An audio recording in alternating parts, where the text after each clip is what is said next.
G'day you mob, how's it going? Pete here from Aussie English. Welcome to today's interview episode where I have the pleasure of interviewing Paulina Bravo. Now, Paulina is from Mexico and she has two Instagram accounts, Latin Oz Education and Mexicana in Australia. So she'll mention more about this in the interview, but I effectively met her online recently through Instagram and saw how interesting her accounts were and wanted to share them with you. So she has been in Australia for a number of years now. She went through the process of moving from Mexico, where she was working for Coca-Cola at the time. We get into that in the interview. It was an interesting story. And then she came out to Australia. She ends up learning English, setting up life here in Australia and starting her own business, Latin Oz Education, where she helps Spanish speakers go through language schools, get visas, things like that. So I thought she was a very interesting and important person to have on the podcast. So guys, without any further ado, I give you Paulina Bravo. Vamos. G'day guys, welcome to this episode of Aussie English. Today is an interview episode and I have a special guest, Paulina Bravo, and that is with an Australian accent there. And she is the owner of Latin Oz Education and from Mexicana in Australia on Instagram, right? So yeah. Paulina, how's it going? I'm good. Thank you, Pete, for having me. And by the way, it's not actually a weird Australian accent. You pronounced it correctly. How would you say it though? I mean, I assume they're both Spanish Mexican names. How would you pronounce it correctly? Like full on Mexican? Yeah. Go for it. Paulina Bravo. Paulina Bravo.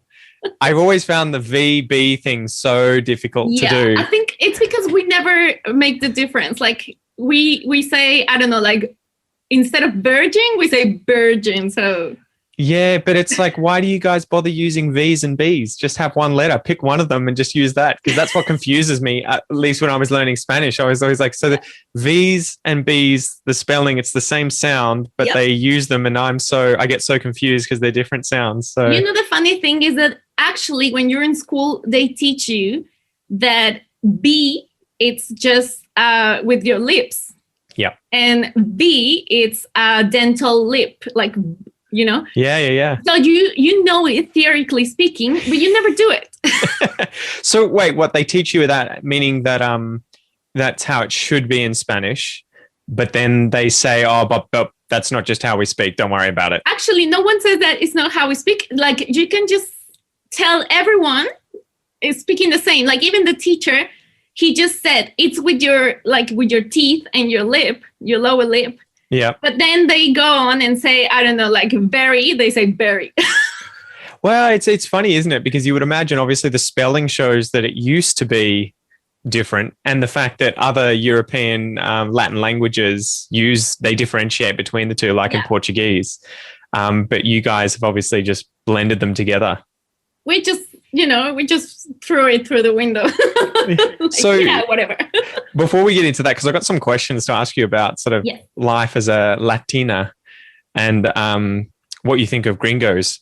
We can get to that later. But do you want to tell us about how you ended up in Australia with your own business, Latin Oz Education, and what that journey's been like? Wow, it's been quite a journey, actually. So I never thought that I would live out of Mexico. I never intended to go overseas. Of course, just for traveling. Like I wanted to travel and go to different places, but I never imagined myself leaving letting my family behind. And you know, it was never on my plans. I was working for, can I say brands? That's all right? Mm-hmm.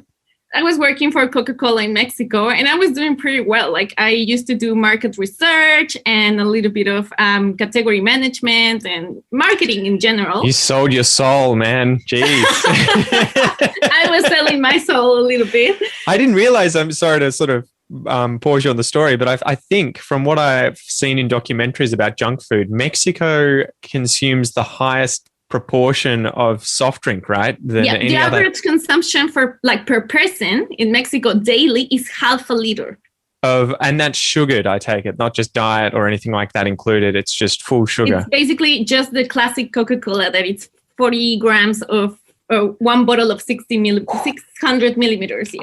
Jesus, that's just insane. The per capitas are crazy. And well, like interesting fact, this is mostly because in Mexico it's way easier to get a Coca-Cola, like wherever you are.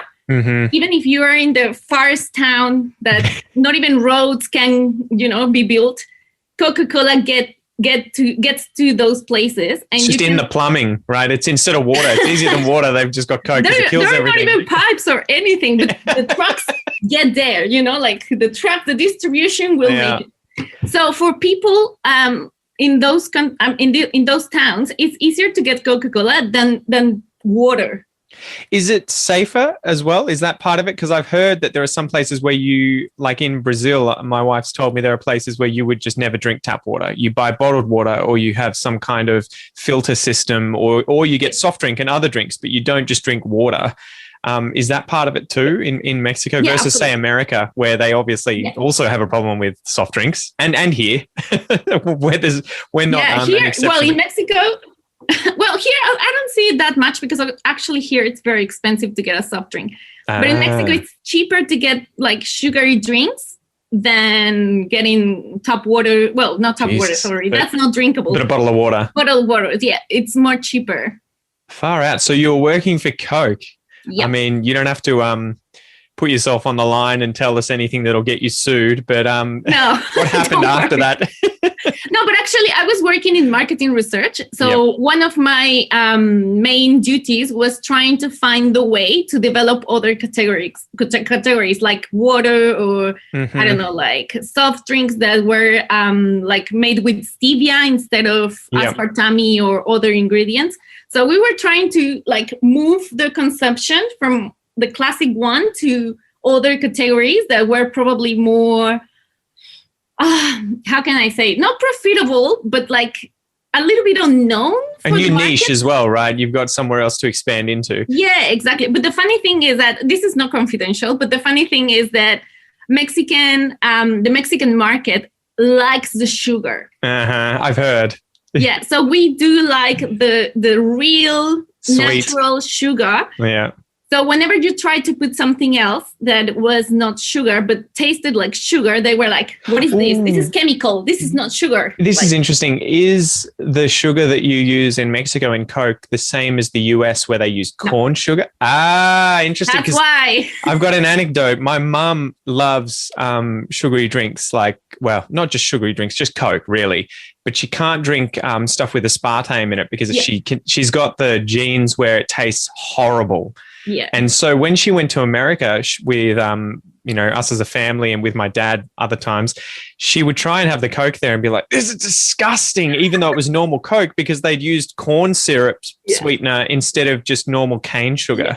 And so do the Mexicans have the same thing where if they were to go to America, they'd be like, this is different? Oh, yeah, I can totally tell. Even here in Australia, I can tell the difference. Really? Yeah. Far out. Because I guess they get the syrup. Is it that they get the syrup and then the sugar's sourced locally and the water's sourced locally and then they produce it in the country? Yeah, like Coca-Cola company has a formula. In every different country, of course, is different because they have not the same, suppliers. Resources. Like, exactly. So it's a little bit different. But in Mexico, the formula is actually tailored to the Mexican taste. Yes, of course. So we do like the taste of sugar cane, and you can tell, this. You can immediately tell. So did you guys do the whole, was it Coke Zero, and then what's the one now? No sugar, Coke no sugar? No sugar, and then we had the green one that you guys had here too, but I saw that it was a fail. It's gone, Life, Coca-Cola Life, yeah.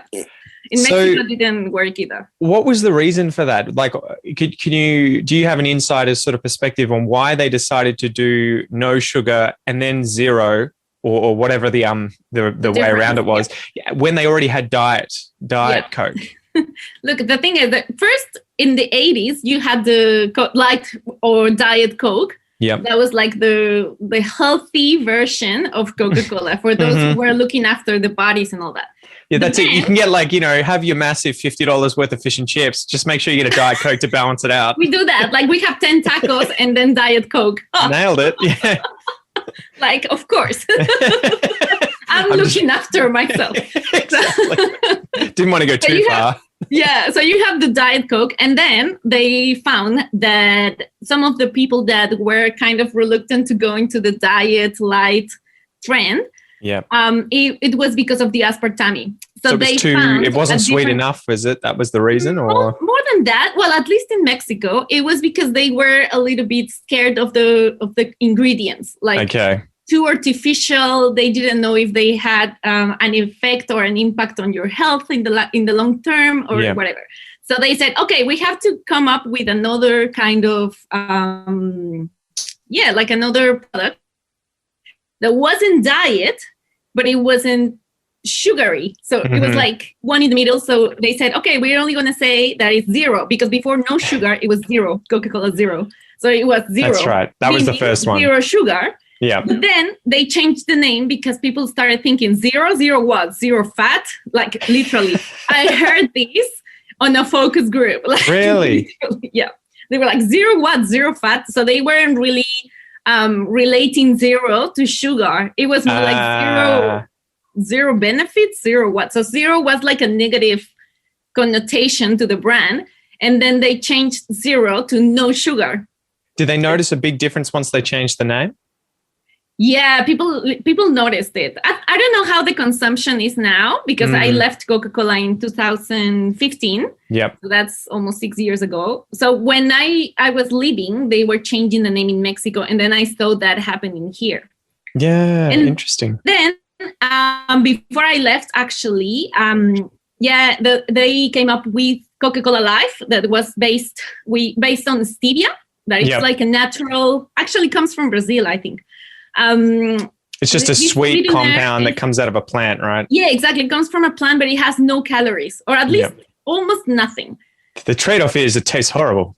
Exactly. So people didn't like the taste. Plus, being green, like a green Coca-Cola, was like, what is this? So it never connected with people. Meanwhile, people drink Mountain Dew, right? Where it's like fluorescent nuclear colored green. It's like, what is this? So people didn't like those that were, Coca-Cola was trying to appeal to those that were looking for the, organic trend and green and all that. They were like, nah, this is still Coca-Cola.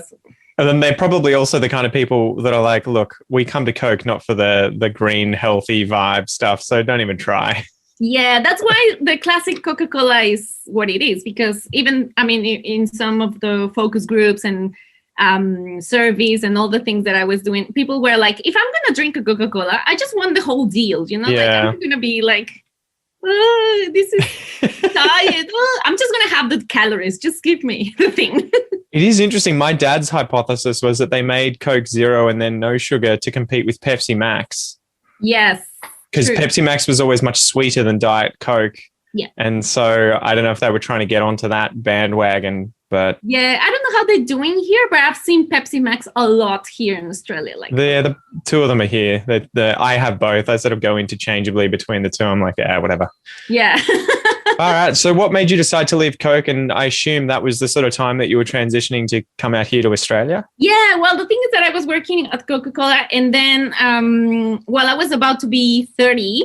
So I was like, I started feeling like I should move out. I should go and explore the world and all this. So I saw that probably my English wasn't as good as I wanted. And there were opportunities for me to grow in Coca-Cola, but like in other countries. So I needed to improve my English. And I thought, I already have a friend in Australia, so maybe it would be easy. Before he came here, my friend, I didn't know that Melbourne existed, to be honest. No judgment. No judgment. I don't think many people outside of Australia really know. They probably know Sydney and Canberra, if anything. But to me, and Canberra was like, just because in the map, it's the capital. But literally for me, Australia was Sydney, and then he moved here in 2008. So that's when I discovered Australia, Melbourne. And then when I started feeling like I should go and improve my English, because you can learn in Mexico, but it's not the same. Like, no, I actually full never immersion. really had good classes. Yeah, my lessons were always like, not that good. And so I thought, okay, I'm gonna give it a go. So I started looking for schools and all that. I found a school, and then it was like that. Like I just literally said, okay, I'm gonna go. But by the time I applied for my visa and all that, it was very funny because I got promoted. So it was like, no, it was the position of my dreams. So I had to decide and all that. And then in the end, I said, like, I'm just gonna do it because otherwise I'm gonna regret it my whole life. And if I stay here in this position, I'm probably never gonna do it. So I did it anyway. I arrived in Australia in 2016, the 3rd of January.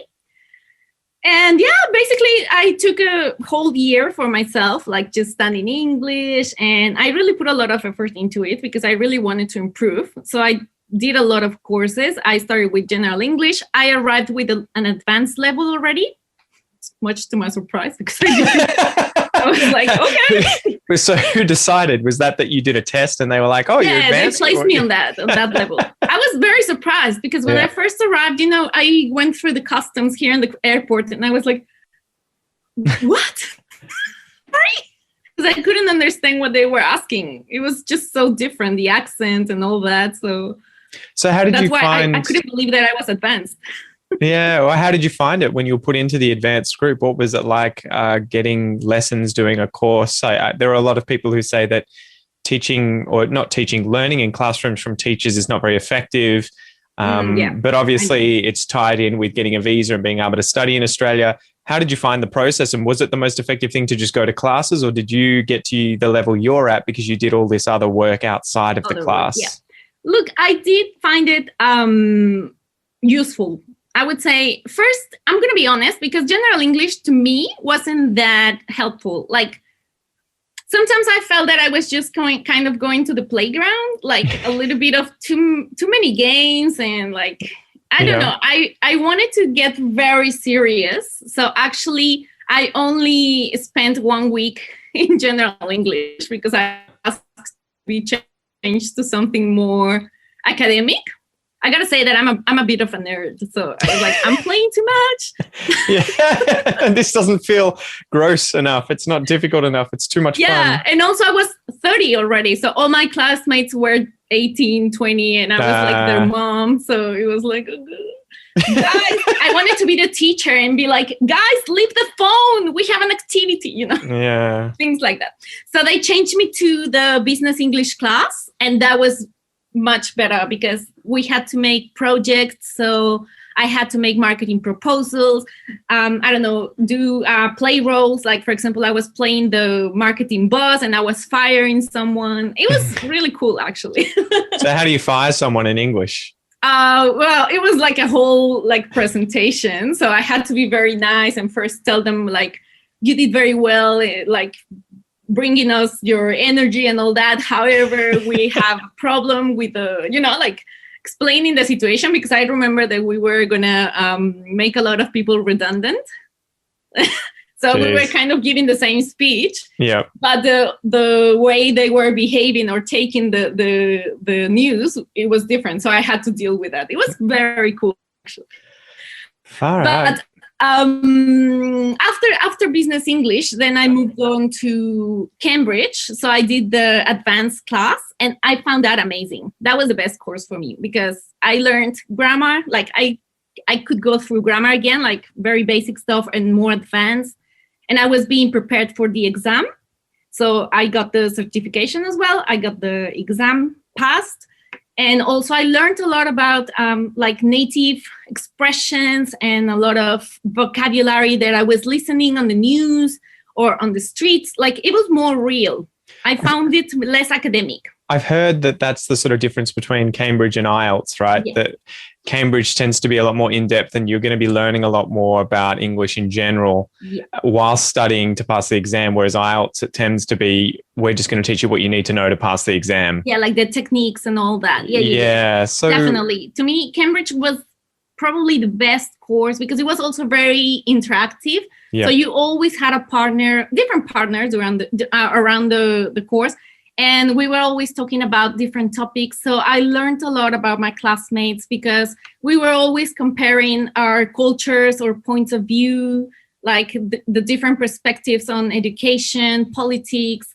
social issues, even talking about celebrities, like things like that, like the Free Britney, it would have been a good topic. But things like that, it was very cool, very, very cool. We read books. Also, we were having discussions on the book, news, videos, TED Talks. It was very good.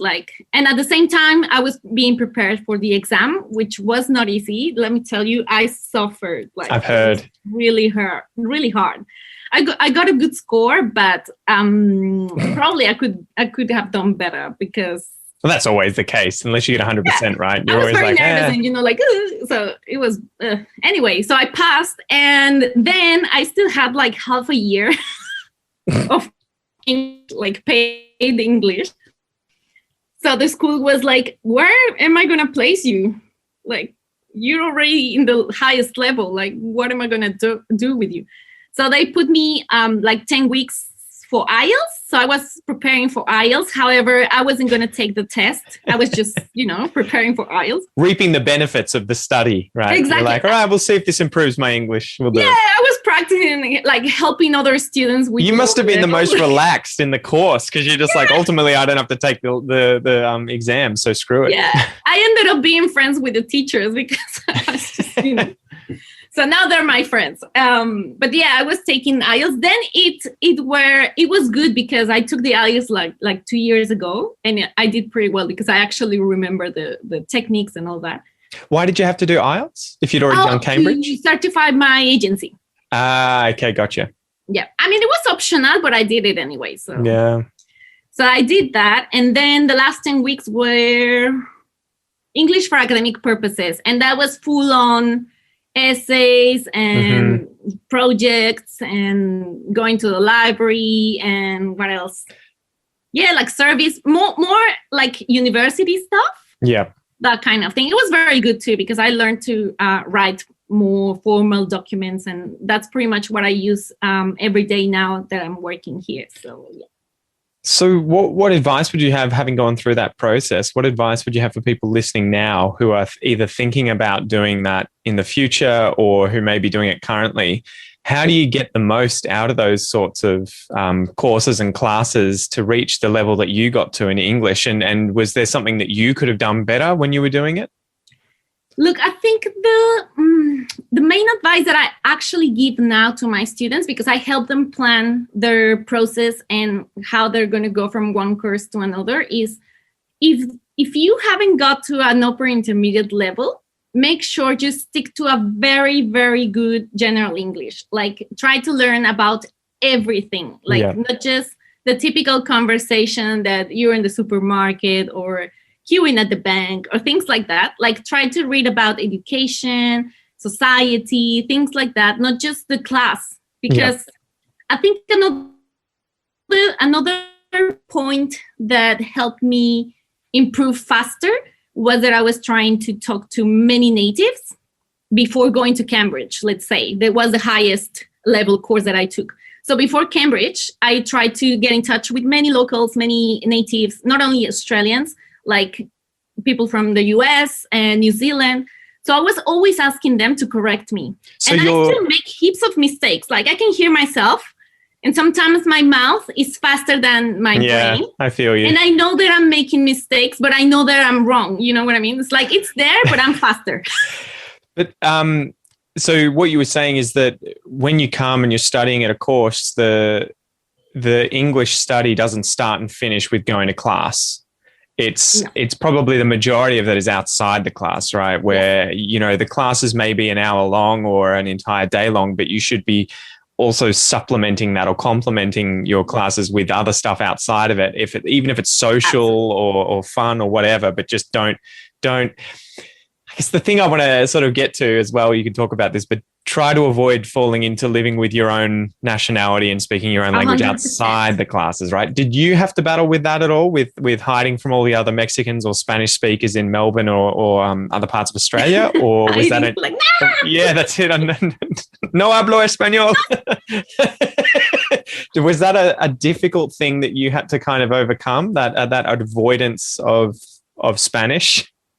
Look, it's tough because I'm going to tell you, when you're here and you're new and you know nobody, Yeah. Like the first thing you hear, like if it's Spanish, you just, you feel like going and talking because you feel familiar. So it makes you feel like my people, I'm not alone. It's like, okay, someone can tell me if I'm reading the timetable for the train or whatever, right? Yeah. But I mean, if you're already advanced, like I was, I think the worst mistake you can make is choosing someone with you that speaks Spanish. Like you have to push yourself out of your comfort zone. Yeah. Because you already understand, you can communicate, you can read, you're capable of many things. Like not just, when you're on an elementary level, that's different because someone has to help you. Yep. So in those cases, depending on the level you are, maybe you need to choose your friendships or the people that will live with you, because sometimes you do need help. But if you're already advanced or upper intermediate, you have no excuses. You need to try to speak English, because sometimes I tell them, like, you spend at least $200 a week for a class, and it's only for 4 hours a day. But the rest of the day you speak Spanish. So what's the point? Or your language, like I'm talking just for the Spanish speakers. But even in the classes, sometimes you feel the need, if you're with someone that speaks your language, you kind of feel the need of, it's there. Like the Spanish wants to flow and you have to push yourself. So I used to be the one that, it was in the group and they started relaxing and start speaking Spanish. And I was like, English, guys, English, because I was like the mom. So in the end, I think that helped. And paid off. I wasn't really hiding, but I was trying to kind of make, not even like avoiding people, but like trying to spend more time with people that spoke English, definitely. 100%, either in the libraries, or I used to take any opportunity at the supermarket, because something that I found weird here in Australia when I first arrived, it was that everyone will do small chat. Yeah. That was so weird at the beginning, because I was, like at the supermarket, and the guy at the desk would be like, hey, how's your day? Isn't it cold today? And I was like...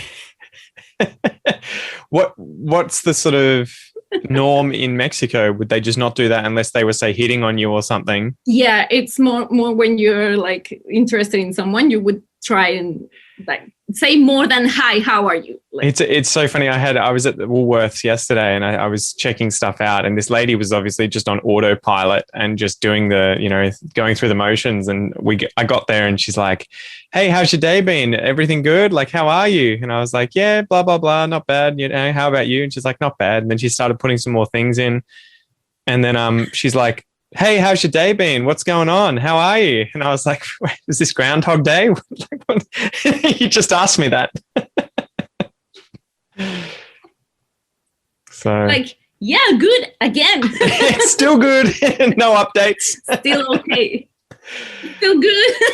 So did you have any issues? Yeah, for me, it was, different. So, sorry, I think we got a bit of a delay on the, you were saying, on the internet. No, all good. I was going to ask, did you have any issues with building confidence in speaking English when you got to Australia, and how did you sort of overcome that?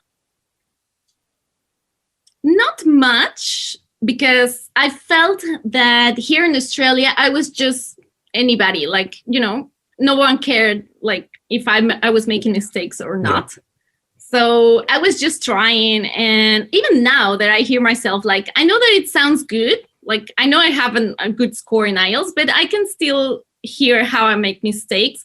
And I try to look at it as like a motivation to keep learning, more than feeling down and, I'm terrible, or like, I should know this by now. I think it's just normal, because even in Spanish, I don't speak perfect Spanish. Like, I can still make mistakes, grammar mistakes or orthographic mistakes, or sometimes when you're speaking fast, you can also mix words, and it's just normal. It's part of your language, and that's my mother tongue. So I try to be kind of like nice to myself and say, look, it takes years, I think, to master another language. So I've been living here for 5 years. And at the beginning, I'm going to say it was a bit, not that I didn't have confidence, but it was sometimes, especially when I was like socializing with people, like more than 2 people, let's say a group of 5, and everyone's speaking slang and laughing and and all that. I was just with my drink, like. You know? What would your advice be? Because I'm sure there are a lot of people listening who say they have trouble with when they have to interact with either really advanced English speakers or native speakers in Australia. You know, your average Australians. How do you? What sort of techniques do you have when it comes to getting into big groups like that and trying to be a part of the conversation? Are there sort of tricks and tips that you can give us? It's hard. I'm going to say that's hard because sometimes you just feel that you're out of context. You're just like catching the joke of, I don't know, 1 minute ago, and they already moved on to another one. Like you're in slow motion sometimes. Yeah. But my advice is just keep trying, because if you stop going to groups, or if you say, oh no, I'm not going to go because I don't get what they say. If you stop going, you will never get what they say. It's not going to get easier by avoiding it. It's not exactly. It takes time. Even now, when I go with my friends that, I don't know, my friends have been my friends for ages now. Sometimes I still have to be like, what? Because, you know, sometimes they just go so fast and they forget that I'm not native. So they, and I'm like, hang on. My wife was having those issues the other day. She was chatting to she's from Maranhão, which is in the north of Brazil, and she was chatting to someone from São Paulo, and she was saying something like, tava no tempo de da bronca or do bronca or something like that, which is like, it was so long ago, it was ages ago in the time of and I don't know what bronca, I don't know how you would translate bronca or bronca, whatever it is, but it's like a man or something. And the person chatting to her, who's from Sao Paulo, was just like, what? What the hell did you just say? Bronca? Like, what? And it's the same language. Yeah, I mean, and Kel was like having to explain, oh, man, sorry. Like, I had no idea how much slang that they have, even expressions that are just completely... And Americans and us would have that. You know, if I said, oh, man, I've been flat out like a lizard drinking, they'd just be like, what? You know? What? But I heard something about Australians that, Americans say, I root for that team. But here, if you say I root for someone, it's like... Well, it would be like, it doesn't make sense, really. We use root, R-O-O-T, as sort of a slang term for sex. We wouldn't really use it for barrack for or support a team in sport. You would say I'm cheering for, I'm barracking for, I'm supporting so-and-so. But if you were saying something like I'm rooting for someone, it's like, how is you rooting going to help support the person? You know, so we always chuckle when Americans say that, when they're like, yeah, we're rooting for you. And you're like, okay, thanks. Yeah, I posted it the other day on my stories for the Australian Open, and an Aussie friend told me, you can't say that. And I was like, why? And he told me. We just giggle. But I'm sure it's the same. You know, I mean, there will always be things that you don't know. I mean, that's what I try to think. And that's what kind of gives me confidence, because I know that I don't know it all. Mm-hmm. And I don't pretend to know it all. So I just go there and have fun. And if I have to pretend that I understand the joke, like I just pretend, you know. I've got a trick for you. This is great. And I use this all the time. I didn't even know that I used this. My wife picked this up. So we were walking into Woolworths once, and the person, one of the staff there, had the thickest, like broadest Australian accent. And I didn't even know what he said. We walk in and he was like, and then ha, ha, ha, ha, ha. And I was like, that's it, mate. Good one. And then kept walking. And he was like, gave me the thumbs up and he's like, yeah.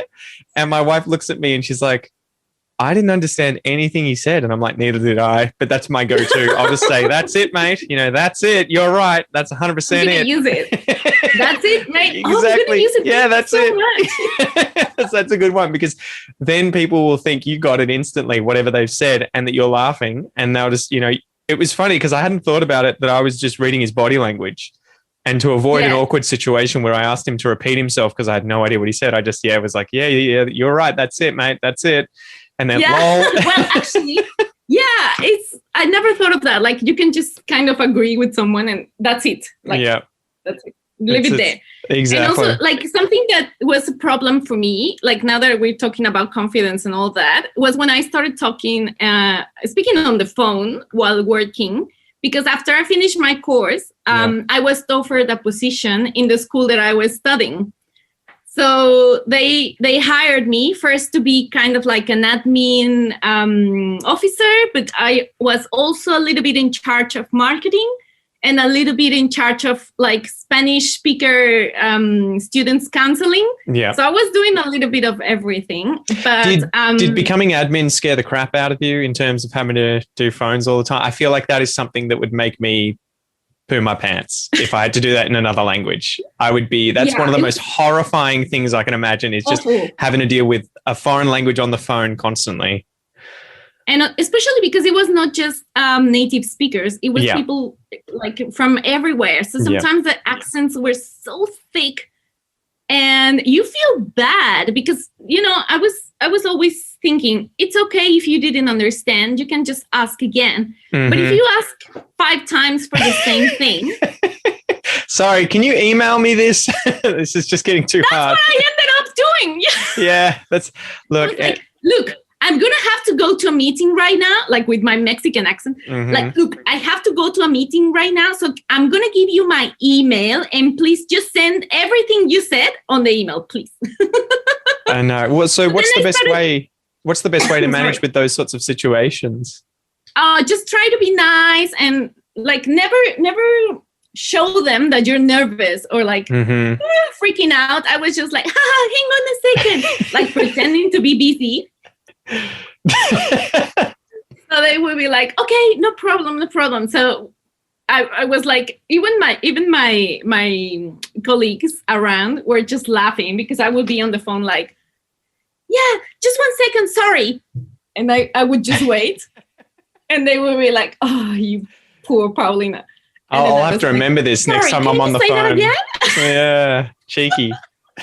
Terrible advice, guys. But I mean, that made me go with the flow, and I learned. When the time started passing by, it was just easier. Like, you get used to it. And sometimes at the beginning, I was just like trying to follow my business English lessons. So I had like a little note, or how can you say, like cheat a little sheet table. Yeah, with like typical phrases to pick up the phone, to ask for directions, like, sorry, I'm not quite following, or things like that. Very clever. That's so good. So I was like just always checking on my wall, like, what can I say now? So it was mainly just being prepared, having those kinds of phrases at hand so that you could refer to them. But then also it's just time spent practicing that task, and eventually it gets easier.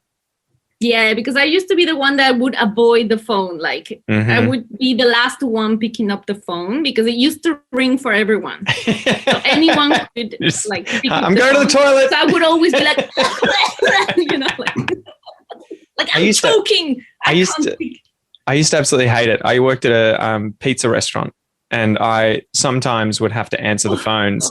And the worst thing was that the people working there were really horrible. So if you screwed anything up, there was no understanding. There was no forgiveness, really. It was just they would let you have it and yell at you. And the other thing was that the phone was always so quiet. It was an old phone. You couldn't really hear anyone. So you'd always be, and people would be, you know, screaming and shouting in the background. And you just, even in my own native language with other people who are speaking English as well, I was terrified. I used to hate it. It made me so nervous because they'd be paying for things with credit card details or giving you addresses. And if you get it wrong, then the pizzas don't go there or they don't get paid for. And so, yeah, I used to telephones, hated them. Can't imagine doing it in a foreign language. So respect. No, yeah, honestly, I still try to avoid it. Like, I always say, what's up? Oh, man. You know, just like you said, because sometimes it's like sensitive or like difficult information. And if you get it wrong, I guess one you could use is just, oh, sorry, I can't really understand. Breaking up. We've got a bad connection. I'll call you back. Yeah. Then you hang up and they're like, oh, well, I didn't give her my number. Whoops. I used to say, well, if they're interested, they call back. Exactly. Well, I'm like that with my phone at the moment. I get so many fake calls. You know, you get telemarketers and prank calls where I think there's like a scam where they call you, hang up, and they want you to call back and then get on the line, and you have to pay for the time. So I always just don't answer. If I don't know the number, I just don't pick it up now. And I'm just like, if it's important, they'll leave me a message. That's what I say. Actually, I have my what's that voicemail recording. Message. Yeah. It says, if I don't pick up the phone, please send me a text message. Like, I'm not gonna call you back. You get I know someone who has one of those messages where it's like, hello. Just leave a message. You're like, dude, that's horrible. That's very Aussie. That's the kind of thing that an Aussie would do. Well, on that note, when you came to Australia, and now that you've been here for about, 5 years? What was the process like getting used to the culture here and everything? Was it a big shock? Was it a big change? Or was it something that was relatively easy to kind of glide into from Mexican culture? I think it wasn't that difficult to me because, look, I am not like the typical Mexican. I know everyone says that I'm the worst Mexican, actually. Because what's the typical Mexican? Like chili and tequila, and like I don't like avocado. So everyone's like, "What? You're not Mexican." So I was very much into like not American culture, but more like a neutral citizen of the world. So. Like I used to listen to AC/DC anyway. So wow. Oh, you're pretty much Australian then. Yeah. Yeah, without knowing, no, like. Yeah, that's it. I love that American band. Wait, what? Oh, it's Australian. Is there a lane with that name? Yeah. So I was like, oh well. Of course, it was difficult in terms of the time zones. That was probably the hardest part for me because even now I still don't really have to match the times to talk to my family or my friends in Mexico. So it's become a little bit difficult because sometimes I would like to tell them something that is happening in the moment. Because it's pretty much 12 hours behind or ahead, right? No, behind, It's like 17 ahead. Ah, okay. It's crazy. Because with Brazil, it's almost like every time it's 12 o'clock here, lunchtime's 12 o'clock midnight where my wife's family are. And so you have to try and... Brazil and Mexico are like yeah, true. Like there are still some hours in between the two countries. So for me, that's the worst part. And in terms the seasons are different too, right? There's a difference. The seasons are different, aren't they? Although you're pretty close to the equator, so it probably makes bugger all difference. Yeah, but I think, well, in Brazil, it's the same hemisphere and Mexico is in the northern. So like right now for them, it's the end of winter. So yeah, they're always like, why are you in the beach? And I'm like, so, well, that's one thing. And then maybe one of the things that was a bit shocking, but I'm not going to say like in a bad way, it was actually something very good, is the sense of security, like personal safety here compared to Mexico. Like, I of course, I love my country and everything, but we all know that Latin America has a problem with like, you know, robberies on the streets and pickpocketing and all that. And especially in Mexico, well, because of the narco and all that, crimes like kidnapping, rape, and things like that started going up quickly. And so it was very often. To pause you there, because this is something that I'm always interested in, but I'm always sort of wary of asking Mexicans, especially Colombians too. Jesus Christ, don't mention Pablo Escobar to Colombians. I can talk about everything. So I don't get anything personal. Yeah, my wife is very fascinated with El Chapo. We were watching Narcos, and I was so like, I know the story of El Chapo, and my wife didn't, and she's like, I feel like he's so hard done by. You know, this poor guy. He just wants to be. Like, in the beginning, and I'm like, Kel, just wait. Yeah, he's a horrible dude, man. Just wait. Just wait for him to have the power. Exactly. Yeah, but I wanted to ask, you know, we Australians and probably everyone else who isn't Mexican get to see all these TV shows and it feels like the movies. What is it actually like being a Mexican in Mexico, though? Are those sorts of things as prevalent all around the place as they're made to seem in TV shows and documentaries, or is it the kind of thing like, say, in Australia with shark attacks where they're always on the news, but really when you go to the beach, you look around and everyone's fine and no one's seen a shark? Yeah, exactly. So what is it actually like in real life? Look, probably there are cities, well, not probably, like there are cities in Mexico that live what you see in the movies day by day. Like every single day they will wake up and see like a decapitated body in the streets, and that's just life. Normal. Yeah. Like there are cities, especially like small towns. Yeah. And those that are, the thing is that there are territories that are being disputed by cartels. Yeah.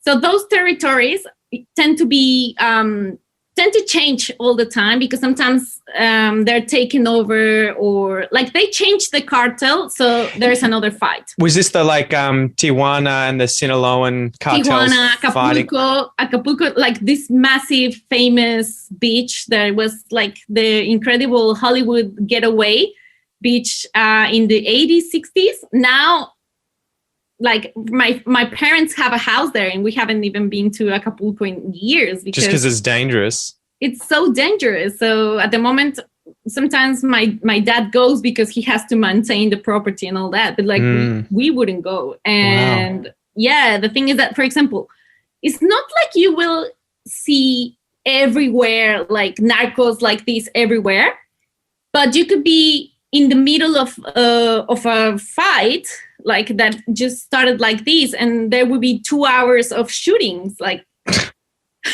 yeah, things like that. So it's just crazy. And for us, at least, you know, it's so often in some cities, because for example, I'm from Mexico City, is the biggest city, and you don't really get to see anything because it's so it's not secure, but it's like the government will try to keep it in a bubble. Yeah. Because it's the capital, it's a financial center, commercial center. It's like where most of the population lives. So that's why if you're in Mexico City, you will not see like the narco with the, you know, with the truck and things like that. But you will have other types of crimes like kidnapping. That is also something that the narco will organize. Yeah. So they kidnap rich people and they get the funds to keep, you know, like, they ransom them, right? Yeah, exactly. Or now I think they are into avocado. So like distributing avocado. It's just so they're everywhere. The thing is that, for example, Mexico City, you will never really see like a narco state compared to Tijuana. I think now it's okay in other cities. So it's very rare because we know it's there, and you see the news, and you know, every single day there's something with narco in Mexico. Like sometimes they actually, like 8 years ago, the government made a pact with the news, with the media, saying you have to stop showing this because people are just like, you know, in panic. So they stopped showing what the narco was doing, only if it was massive and like a big fight or something like that. But at the moment, we know it's there. And sometimes when we see the TV shows, and you know, the problem I think that's creating is that some people in my country are somehow, you know, the way that narcos are depicted in the series and movies is kind of like glamorous as well. Like they have money and they're like powerful and things like this. So we've seen that many new generations are kind of trying to get into that. Imitate it and everything, romanticized it. Yeah, exactly. It's romanticizing the profession. So how does the average Mexican view the war on drugs? Do they resent America for their part in not legalizing or taking care of their own country's drug use, which has put pressure or opened this niche and this opportunity for countries like Colombia and Mexico to have narco dudes take the cocaine and export it there, and it's so lucrative? Do you guys resent the US and want them to sort their own house out, or do you think it's an internal problem where Mexico has to just deal with what's going on in Mexico? look, I think some people do resent, especially those who are aware of what's going on and how it works. For example, I've read a lot, and like I try to stay up to the news and all these. So I do know where the problem is. But also there's a thing that unfortunately you can't take away. That is the fact that Mexico is just next to the US. Yeah. So they have the money and we have the position. And it doesn't matter where the drugs are produced. For example, it could be Colombia, because I think they're the main producers still. Mm-hmm. The problem is that Mexico became the main distributor. So the hub, right? Because they're right on the border. They're right on the border. We have many other products that go to the US because of the trade agreement that we have.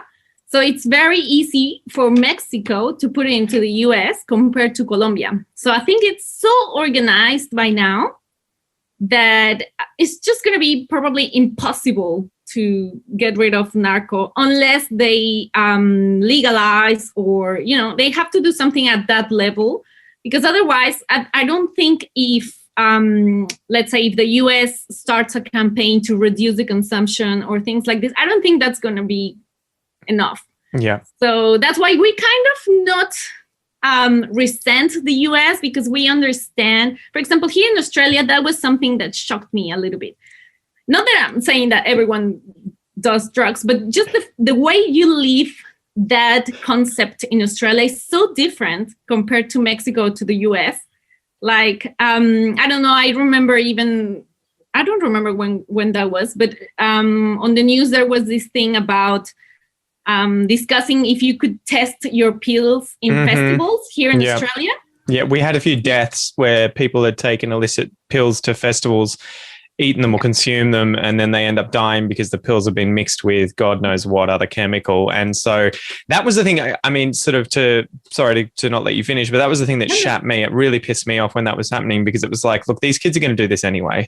Make it as safe as possible for them to do it. So make these pill testing things. I know, like, you don't have to necessarily condone it, but allow them the option of testing their pill. And if they see that it's unsafe, they can throw it away, as opposed to just letting them do it in the dark. And if they die, it's their own fault, kind of thing. And it's like many other things, like abortions and things like that. When I first heard that, because I come from Mexico, where it's like drugs, it's like you're the devil and things like this. It's like they have such a bad connotation. Mm-hmm. And to me, when I was in Mexico, like, people doing drugs was like the worst people in the world, and like I don't know, like, just very irresponsible, lost people. These Catholic countries, man. These Catholic countries. It's like the Philippines, exactly, Brazil. Because you think there is a scene. And it's so deeply ingrained to religion. Yeah. So when I came here to Australia, at first I was shocked, because I met people that had a PhD and like they were doing amazingly in their jobs, and they had heaps of money and businesses, and they were doing drugs. And I was like... Were they doing had kids, and were they the kind fine, of people doing it responsibly, though, or were they the kind of people where they had a habit and it was a pretty big problem? No, they were just normal.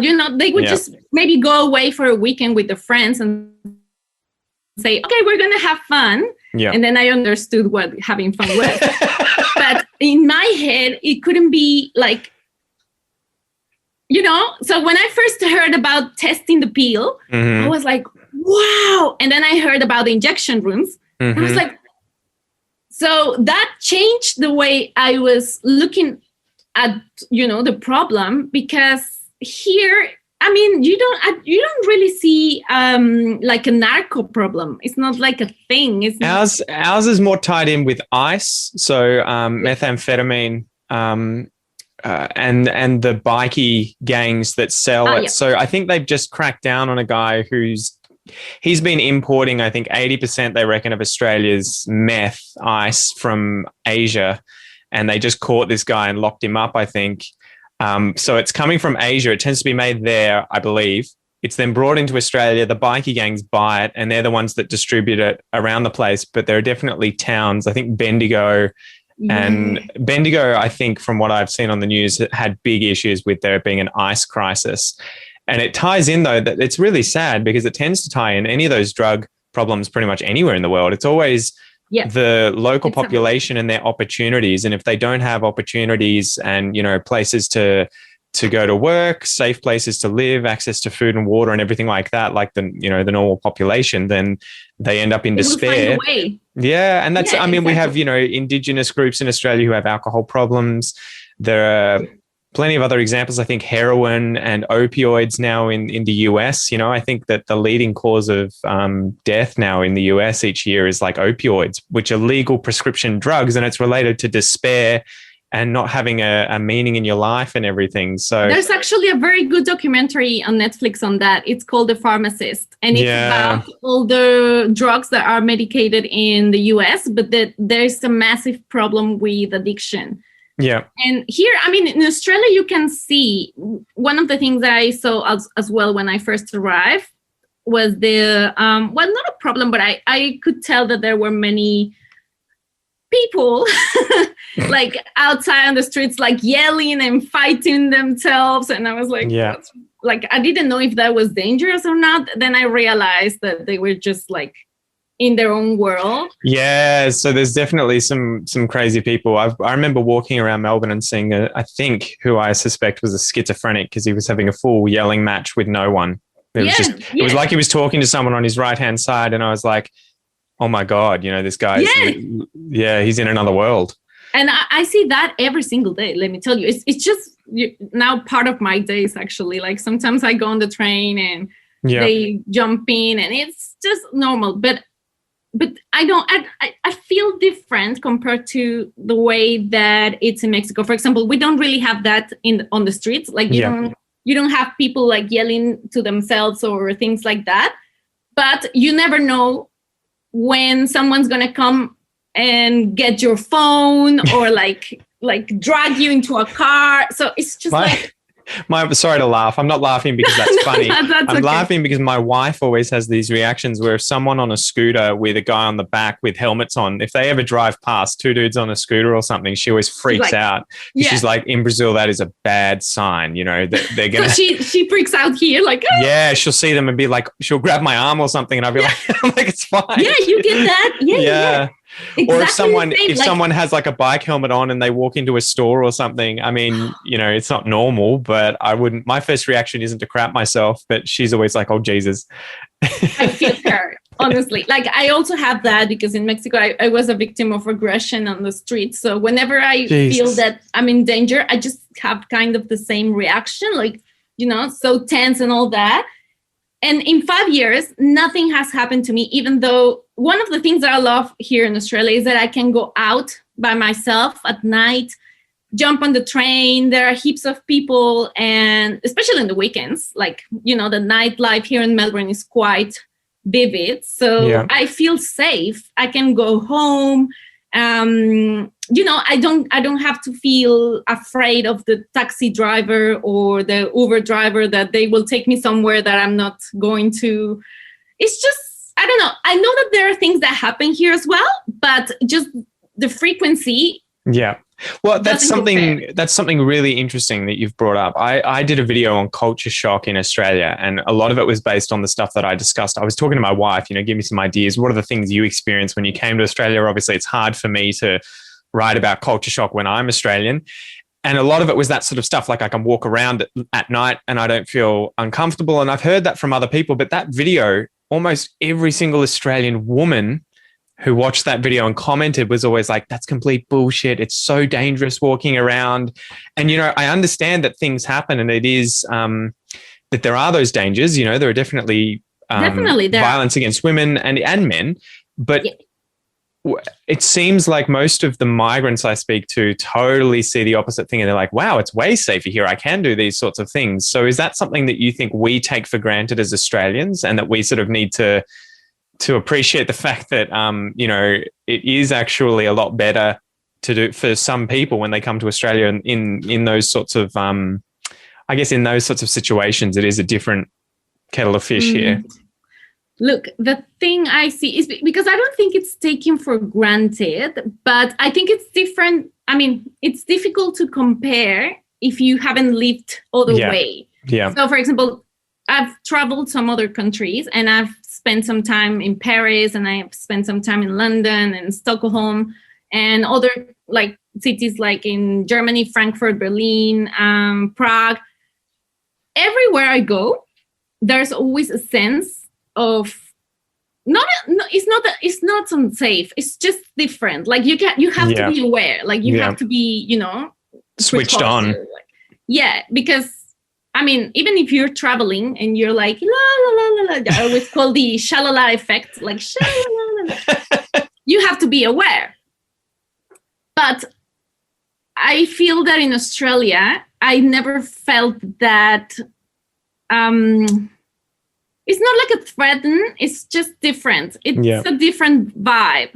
Mm-hmm. So in Mexico, look, I love Mexico, and lots of tourists say, "Oh, Mexico is amazing. I would love to live there," and all that. And I know why they say it, because when you're a tourist, Mexicans treat you like a king. You only see the good side, right? Yeah, exactly. You see the good side. Everyone's like, carrying you the cushion to sit everywhere, and it's like.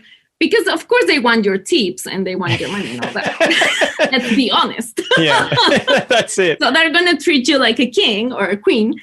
But living on a normal life day by day, you have to be very careful. Like all the people I've met in my life have gone through different things.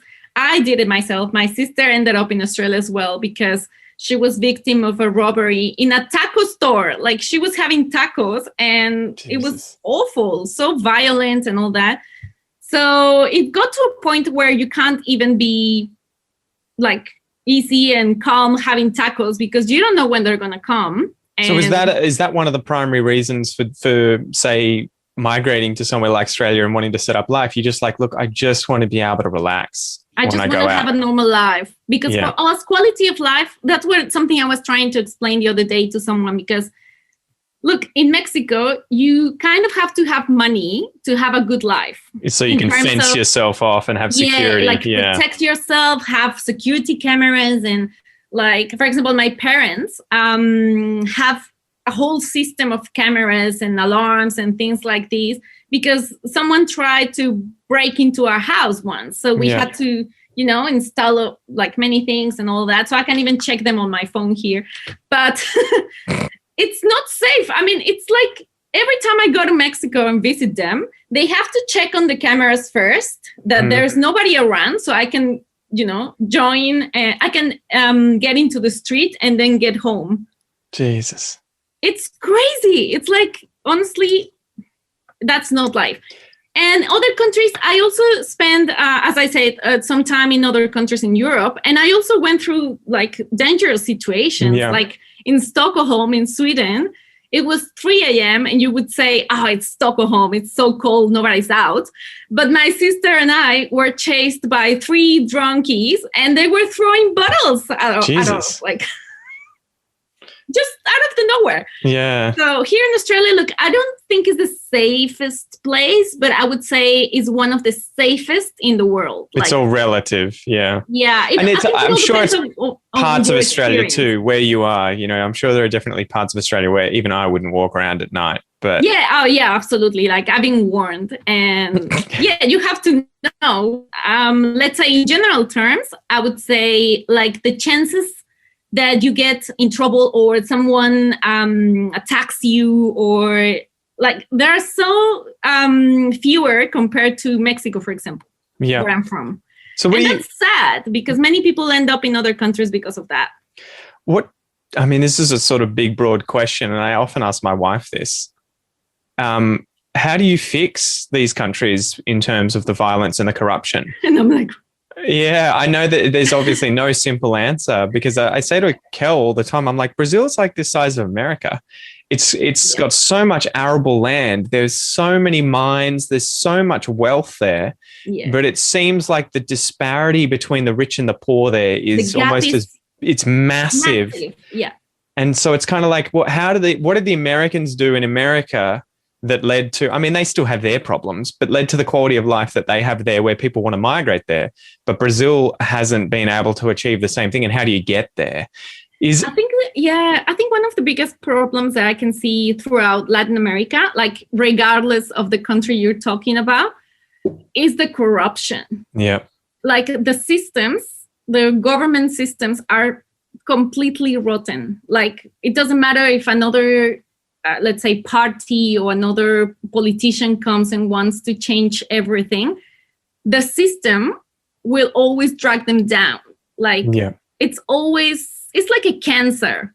So I do think that people can try and change. And that's something that I can see the new generations, at least in Mexico, are being educated for. Like you can see that at the moment it's a massive movement against violence towards women. Yeah. So boys are being educated to respect women, and likewise, women are educated to respect men. So I can see a change in society in that term. But the problem is when you find that, for example, a cop is involved in drugs and they're protecting the bad guys because they get money or more money out of that. Because the politicians are keeping all the money that they could otherwise pay the police with. Exactly. So the problem is that if you're not protected by the police, who's going to protect you? Well, here in Australia, I know that the police is not perfect as well. Yeah. But at least I know that I have a bigger chance of getting protected by a cop here because they're fairly paid. I mean, I know that maybe some will say, no, that's not enough. But compared to Mexico, in Mexico, a cop is making how much? Like $800 a month? Yeah, I saw we were watching a TV show about a Brazilian policeman, and he's like, I spent 20 years saving money to buy a car. And you're just like, what? I was saying to Kel, I'm like, is that just hyperbole? Is he just being, exaggerating? And she's like, no, that tends to be the choice. Do you want a car? Do you want a house? That sort of thing. And I was just like, but he's a policeman. Doesn't he get paid well? And she's like, no. I was like, oh, okay. No, it's really sad, to be honest, because if you see those that are in charge of looking after the people and they get the least of the payments, they will be like, F it. Why would you be a policeman? Yeah, exactly. Yeah. So it's more profitable to help the bad guys get the money, so I get my own part. So I think that's the problem, and that's something very difficult to change because I mean, as long as the politicians keep doing it and then keep fostering this behavior and the corruption, whatever people do is not going to be enough. Well, you need a certain threshold, right, of people saying we're going to change. Otherwise, it's just one person. They tend to be quiet, or they'll get silenced or killed or, disappeared.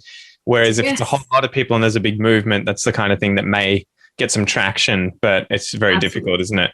I mentioned at the start of the show that I wanted to talk to you about Latinos and Latinos, yes, and gringos and gringas. Can you describe for me, how would you describe what a Latino and Latina is? Because I was always very confused when my wife told me that she was a Latina, and I was like, you don't speak Spanish. So how would you define it? That's a funny thing. Look, there are different definitions, but in general terms, a Latino or Latina is someone that was born in Latin America. Mm-hmm. Even if the language is Portuguese, like your wife, she would be a Latina because it's part of Latin America. So what happens with the Dutch-speaking and French-speaking parts of Latin America? You got further. Sorry, what happens with the Dutch and French-speaking parts of Latin America? Oh, yeah, they're Latinos too. They get roped in. Like Suriname, I don't know the name in English. Yeah, Suriname and French Guinea or whatever it is, Guinea something. I don't even know the name, sorry. No, they're Latinos as well. But like Belize, they speak English and they're Latinos as well. So geographically speaking, it's Latino and Latina. But I know what you mean because, I mean, Brazil has a very different behavior compared to Argentina or Argentina compared to Mexico.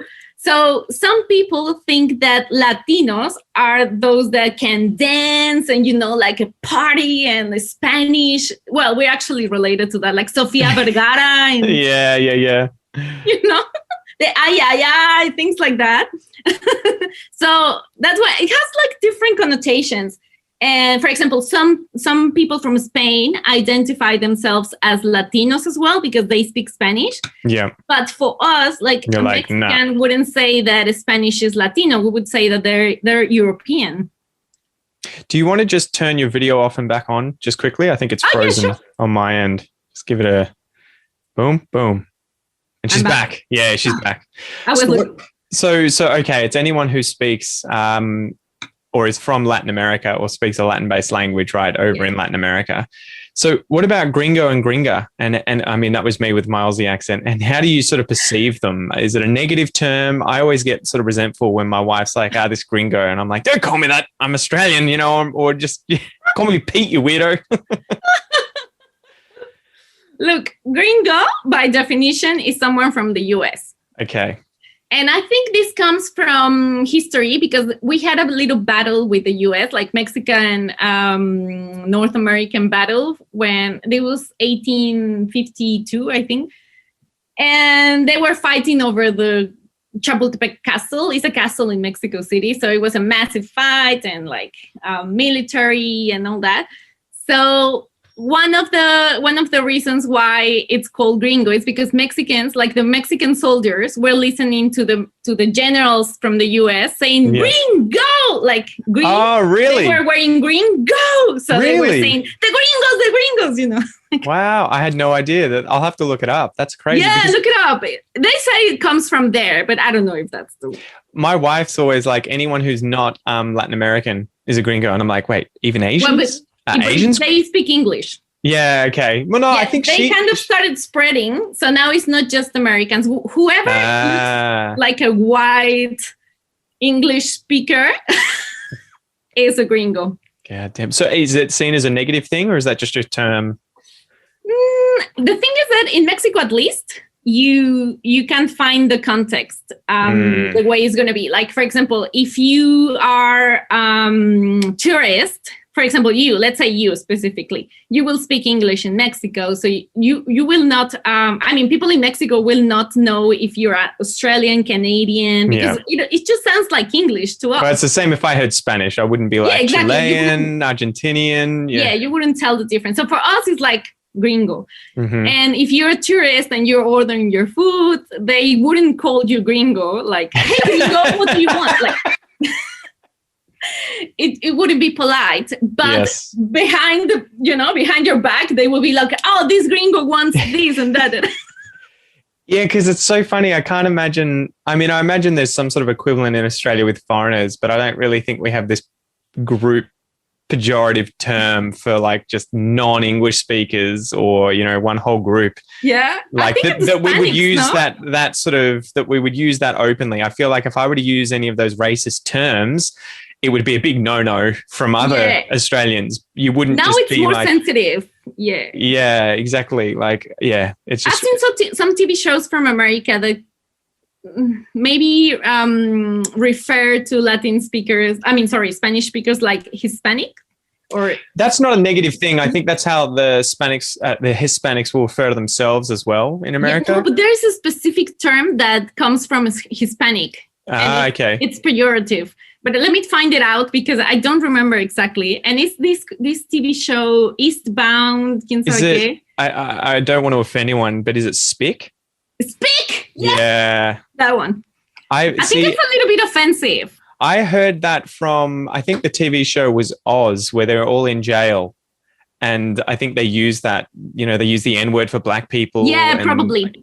They use it as Spick for Latin-based people, but it doesn't. Hispanics, I have no real understanding of how strong or weak it is, or if it's offensive or not, because we never use it in Australia. There's no connotation where you would, you know, there's no situation where you would use it, so you don't really get the connotation. There's not a lot of Hispanic people who came here all at once and it ended up this thing. But yeah, exactly. That's what I was going to say. That's pejorative, yes, from what I understand. We're probably a minority here in Australia, like for now. I mean, even though so far, but even though I know a lot of Latins, like especially from Colombia. I mean, Colombia is probably the biggest community.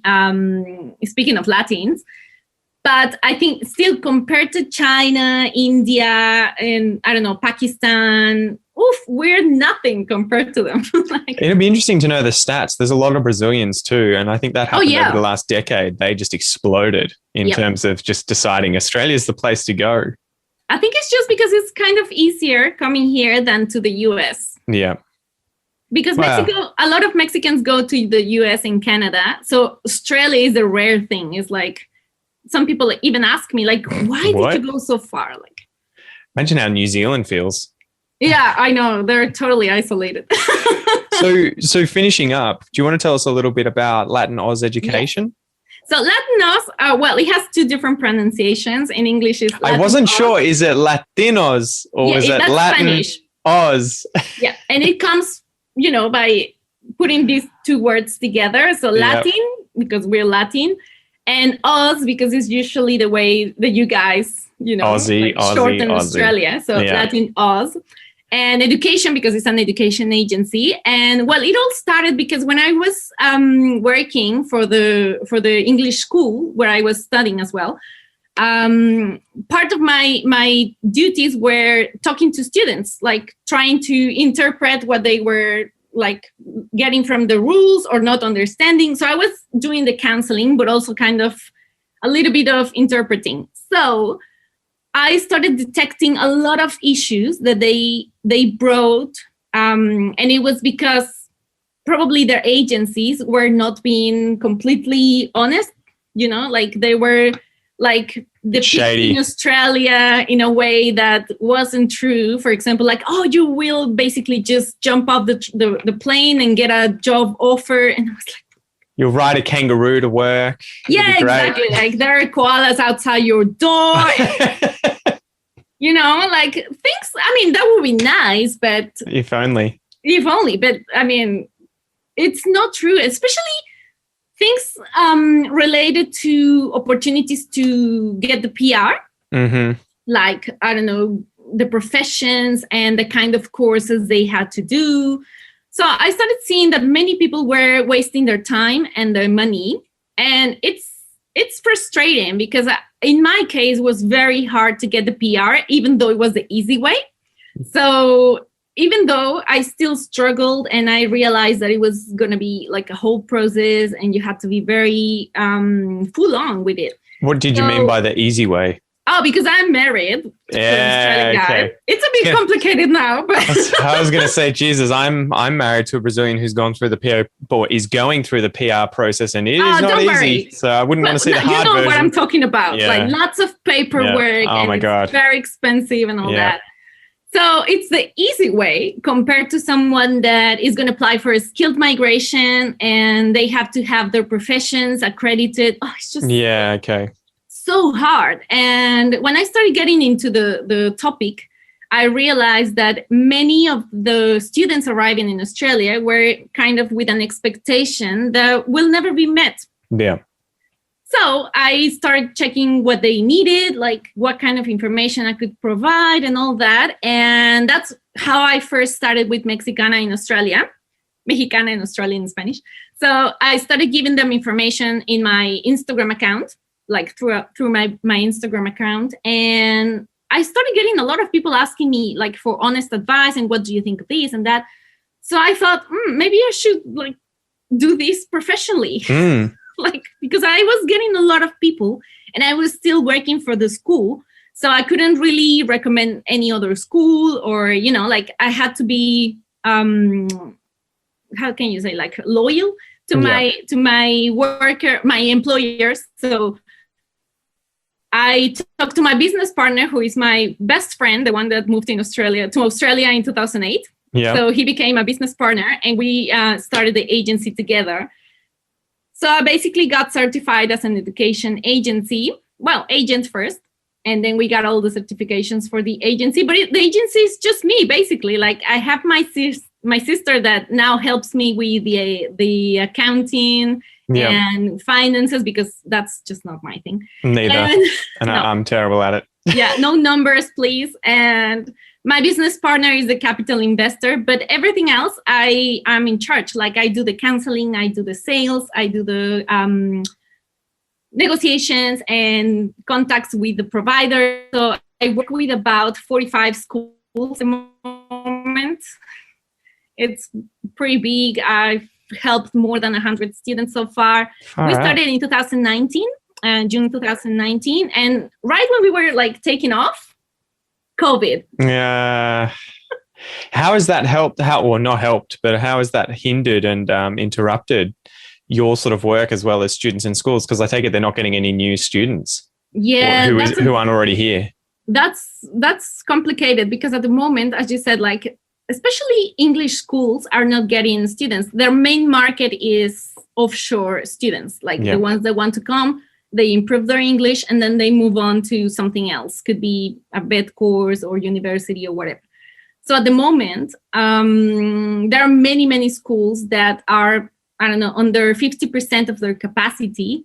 And so far, I honestly don't see when the borders will open. Like, I don't even think that it's going to happen in 2021. I think it's going to go until 2022. Mm-hmm. And the thing is, there are many, many businesses that I think will close. I know that, of course, English schools, unfortunately, I think by June or July, we will start seeing schools closing. Yeah. Or at least, like hibernating. Is that because the last set of students will go through and they'll finish up? They'll probably graduate, unless they start getting more extensions or things like that. But I don't think it's enough to maintain the expenses, the cost of operating. So I think many will just start sending their remaining students to another provider. So many will have to close. I don't know who, of course, I don't know their finances, but I'm pretty sure that many will. And as per the agencies, well, the problem is if you're an onshore agency like me, you can work with students that want to extend their visa, or maybe they are, I don't know, in a postgraduate visa and they need to complement their studies with something else. So I still have a market and we are still doing well. So you should be able to sail through. Yeah, exactly. At least Latinos is doing pretty well. And I work with a migration agency. So basically, if they need to study, they tell them, oh, you can talk to Paulina and see what options she has. And then you can choose if you want to go with her or someone else. And most of the times they choose me. So that's good. So that's good. I'm also very honest. Like I'll tell them, look, this is basically what you're getting for what you're paying. Like I'm not trying to embellish the service. Like this is what you get. So they thank that. And let's say that the border doesn't open, I don't know, next year. That's it. In my case, I can only stand this year. Like I have enough resources and enough business to make it through the year. But if the government said, oh no, 2022 we will keep the borders closed, I don't think we'll make it. Fingers crossed. Yeah. Fingers crossed. Unless they come up with something, because honestly, sometimes I'm shocked that the government hasn't really helped the education industry. Like I know that many, many jobs have been lost in the past 6 months, like especially jobs from people working in universities and other institutions, like not only private schools, but also TAFEs and, not just the private sector. So I don't know, it's hard to tell. I would thought that by now we would have some sort of special, plan or something for the education industry, but not really. And it's tough. Because I know that once the borders are open, I think many, many, many students will want to come. Oh, just for the reasons. I can still see my numbers haven't dropped at all with people overseas listening to the podcast and watching the videos. So it seems like the people are still there interested. It's just they're waiting to be able to come back into the country. I'm sure that it's going to go up again. At the moment, of course, there are other countries like Canada and the UK that I think Canada stopped for a few months, but they're taking offshore students. Like they won't stop throughout the year. Wow. So they will probably take some part of the market. Mm-hmm.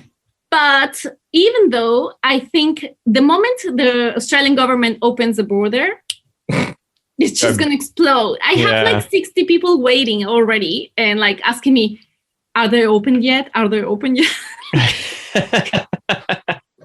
Really, I mean, imagine if for us it's been hard, like the whole COVID thing and all this. For us, it's been hard. Imagine for Latin America that they don't even have like enough resources and the government doesn't really care. Like, I'm sure your wife is very aware of the president in Brazil. It's a shit show from what I know. understand. You know, it's crazy. It's like, so imagine all the people living in Brazil that have the means and they can go out and try and make a better life. Yeah, but they're stuck there. I know. Isn't it crazy? Yeah, far out. Well, Paulina Bravo, thank you so much for coming on the podcast. Where can people find out more about you and what you do? Yeah, thank you so much for having me. Really, I was very excited. Sorry if I spoke a lot.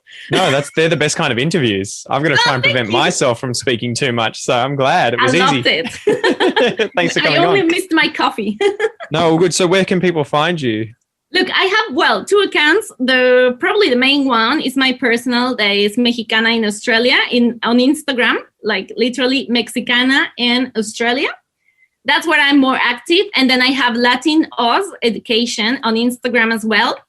And Instagram, I use it for like lots of information about Australia. So it's more casual. And then I have Facebook with the same accounts, Mexicana in Australia and Latinos Education. And I don't use that that often, but I sometimes post events and things like that from my partners. So that's very good. And I don't have a YouTube channel, unfortunately, because I'm terrible with editing and all that. So. Gonna outsource. Yeah. Yeah. And also, if you want to visit my website, it's just www.latinoseducation.com.au. No worries. Well, thank you so much for coming on, and hopefully we get you on again in the future. Yeah, thank you so much. I hope I can meet you. Yeah, definitely. Well, we got a 5-day lockdown now, but after that. I'll get you to my office so you can come and have a look around. Yeah, for sure. After the lockdown, of course. Yeah. All right. See ya. All right, Pete. Thank you so much, and that's nice to meet you.